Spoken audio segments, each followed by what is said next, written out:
Welcome to the lab. This is the Big Scientist channel where we explore the why so you know how. Today, we are going to be exploring the why behind creamy, decadent, delicious, classic cheesecake so you know how to create one in your own lab. Make sure to subscribe and hit that notification bell to stay up to date on all delicious science. Now let's get into it. Cheesecake is a classic dessert that actually isn't even a cake at all. It's actually a baked custard. And to start off, I'm going to go ahead and make the crust, and then we're going to get into the science of this delicious baked custard. So the first thing you want to do is you want to add some graham crackers to a food processor or a blender or just a plastic bag, and you want to crush them up pretty fine. So you can do that, like I said, in a blender or a food processor, or you can just get a glass or a hammer or a rolling pin and smash them up in a plastic bag. You just want a fine crumb.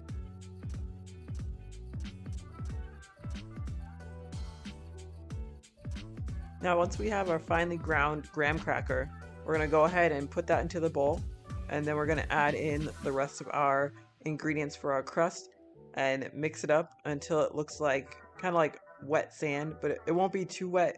It'll just be wet enough where it'll stick together. So we'll do that real quick and then we'll get back into it.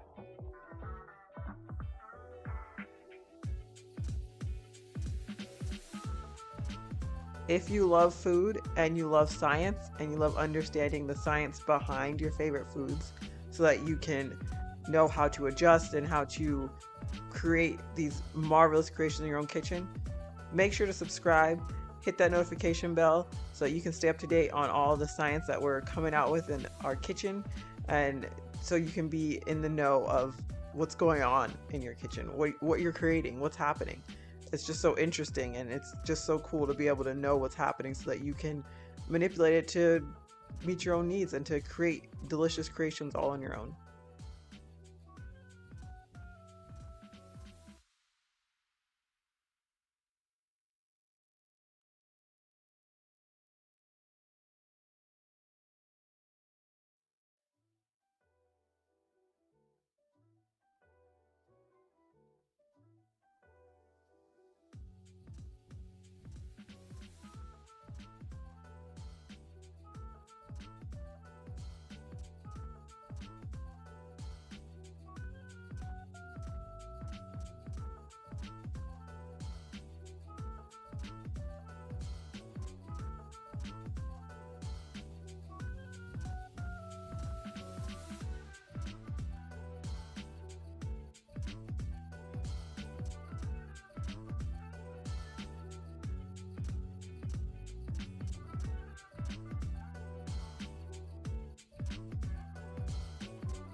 Okay, now that we have our graham cracker crust prepared, we're going to go ahead and prepare our springform pan. So you just want to go ahead and spray the pan down really well with cooking spray. You don't want the floured kind, you just want regular cooking spray. And this is to make sure your cheesecake does not stick. No one wants to go through all of this just to have their cheesecake stick to the sides of the pan. So make sure it's greased very well.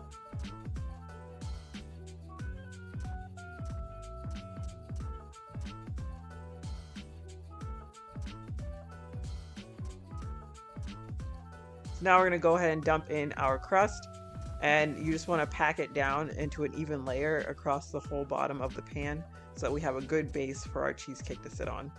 So I'm just going to spread it out and use the back of my spoon to get it all over the pan, and then I'm going to come in with a glass actually, and that'll help pack it down even more.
So now that the crust is packed and even, we're going to go ahead and put this into a preheated 350-degree oven for 8 minutes to bake.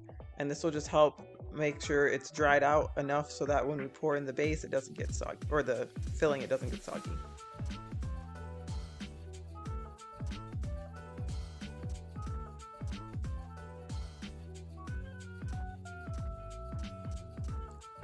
So I'm also gonna boil some water for our water bath for our cheesecake a little bit later, and you'll see why this is necessary when we get to that step.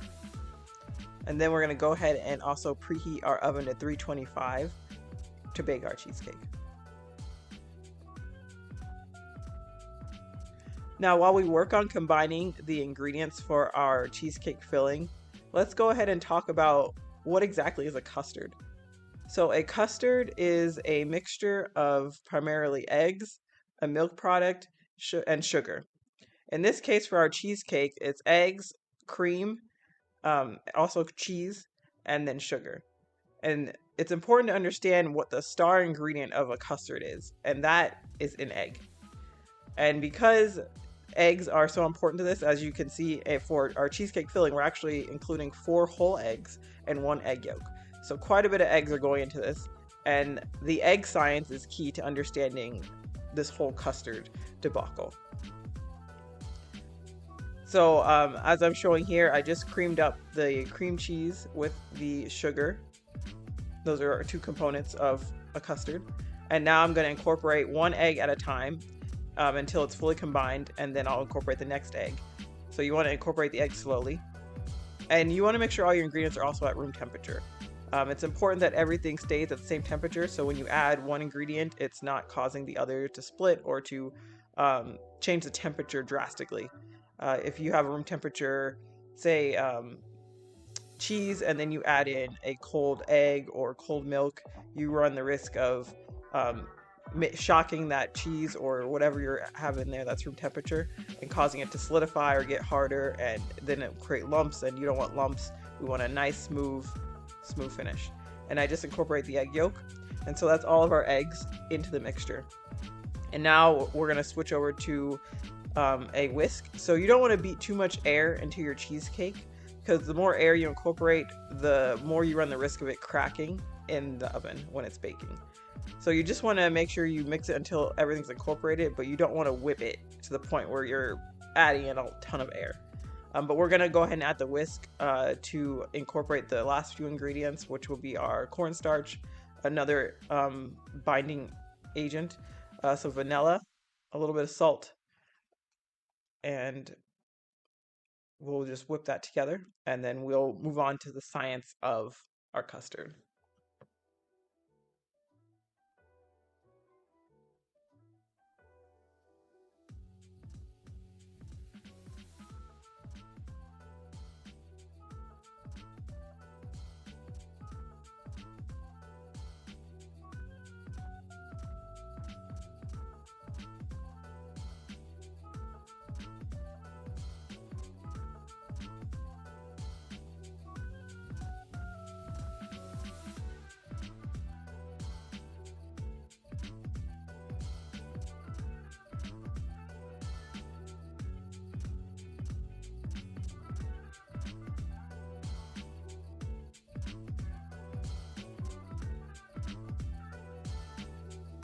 Okay, now that everything is nice and combined and the bowl's been wiped down many times, we're going to go ahead and go into a science break.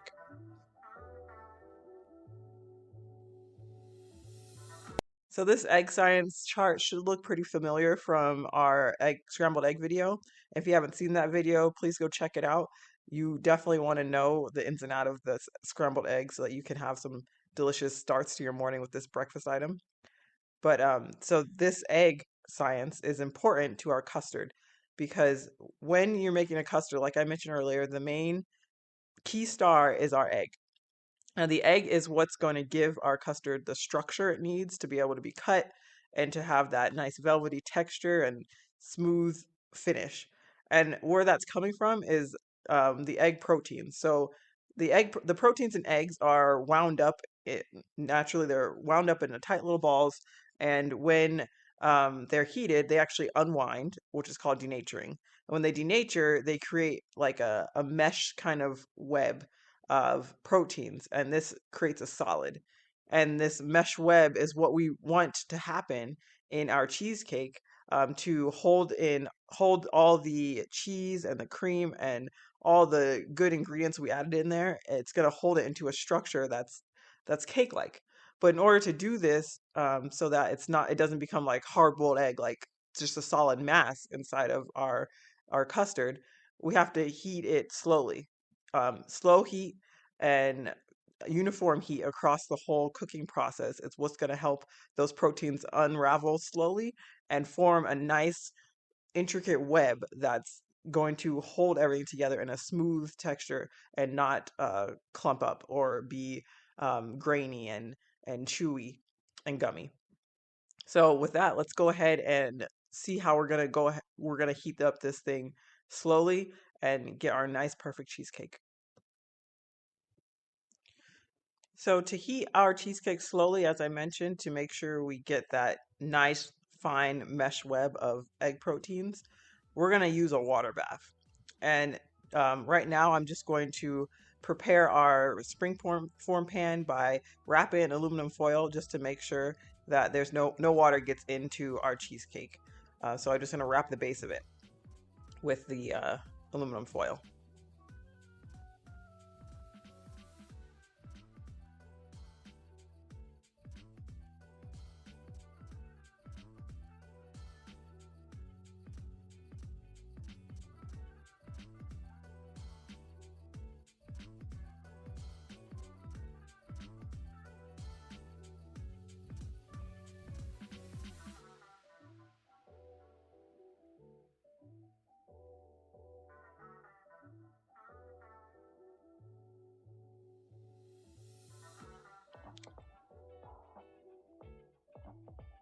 Okay, now once everything looks good and sealed, we're gonna go ahead and grab our hot water that we put on the stove earlier. As I told you, we had a reason for this.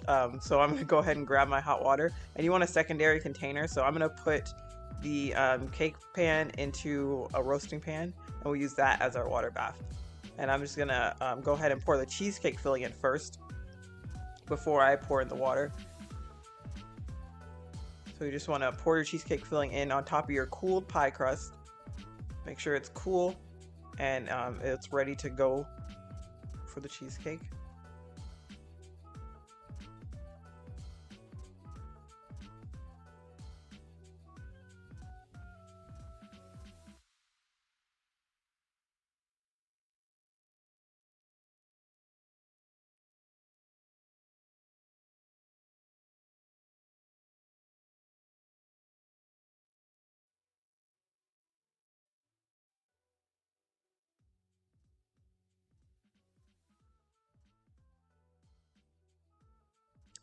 So now that the cheesecake's in the pan, I'm going to go ahead and start pouring in our boiling water.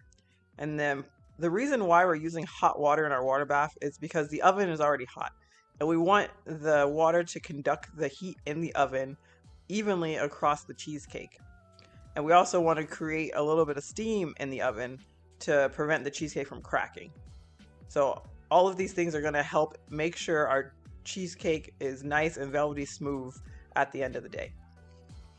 The goal here with this water bath and with putting it into the oven like this is to make sure our egg proteins unwind slowly and under even heat so that they create a fine mesh of proteins, a mesh web of proteins that will hold in our cheese and our cream and all of that goodness and the sugar and give us a delicious cake-like texture to the custard.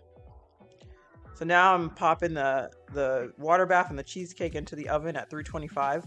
We're actually going to bake this for a little bit over an hour, about an hour and a half. And you just want to keep checking it. And you know it's done when you touch the pan and the middle still wiggles, but the sides are a little bit solid. And when it's done, you want to just turn the oven off, leave the pan in the oven with the cheesecake, and let it sit for about 45 minutes to really set. And it will deflate a little bit, as you can see here. I'm taking it out. This is after 45 minutes. It's deflated a little bit. But trust me, it's going to be delicious and it's going to be perfect because we're slow and steady is winning this race. Okay, so now we're gonna let the cheesecake sit out on the counter until it's completely room temperature.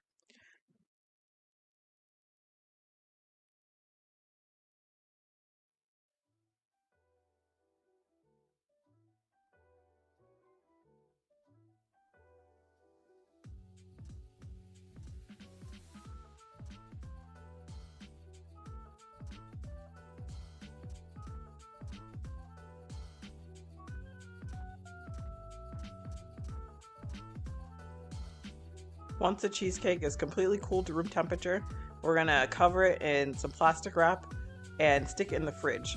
So this is important because we've done so much manipulating with the cheese and the eggs. We want to make sure that it all has time to rest and to cool and to solidify and just be perfect. So the important thing with the cheesecake is to let it rest in your fridge so it can cool and continue to set for at least 6 hours, if not overnight. The longer it sits, the better it's going to taste. So the longer you let it sit in the fridge, the more delicious your cheesecake is going to be at the end of the day.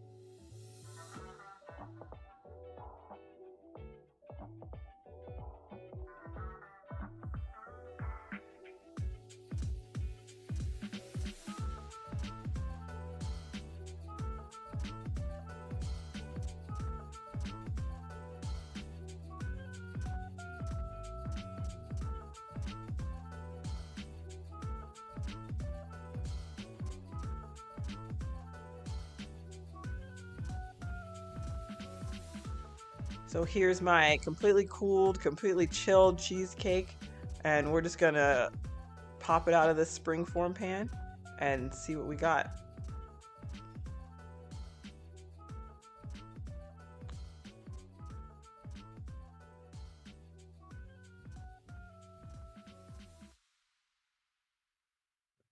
And here it is, our final result. A delicious, creamy, velvety, smooth cheesecake. Now don't mind the slice through the middle. I was gonna pre-slice this cheesecake and then I decided not to. So that's why there's a cut down the middle. But I'm just covering this in some delicious salted caramel sauce, which please subscribe because you'll be able to be up to date on when this video is dropping. You don't want to miss this delicious caramel sauce, trust me. So stay up to date, subscribe, hit that notification bell, and be on the lookout for these new delicious creations coming to you soon. And until next time, happy baking!